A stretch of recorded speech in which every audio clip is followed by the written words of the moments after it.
Have too many sticky notes and can't find the one you need? Don't waste time scrolling through dozens of notes. In this tutorial, I'll show you how to search your sticky notes quickly and make finding important information much easier. To get started, open Sticky Notes from the Start menu or select the app if it's already running. If only one note is visible, open the Notes list so you can view all of your saved notes in one place. Look for the search box near the top of the Notes list. This feature lets you search across all of your saved notes instead of opening them one by one. If you don't see a search box, make sure you're viewing the full notes list. Click inside the search box and type a word or phrase that's included in the note you're looking for.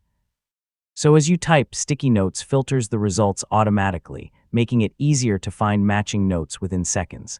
Once you find the correct note, simply select it to open it. From there, you can read the contents, make changes, or continue working just like you normally would. To make searching more effective in the future, use clear titles, unique keywords, or consistent wording inside your notes. Keeping your notes organized and removing outdated reminders also helps search results stay clean, and that's how to search notes in Sticky Notes. Using the built-in search feature can save you time, especially if you manage lots of reminders every day. If you found this tutorial helpful, don't forget to like the video, subscribe for more Windows guides, and thanks for watching.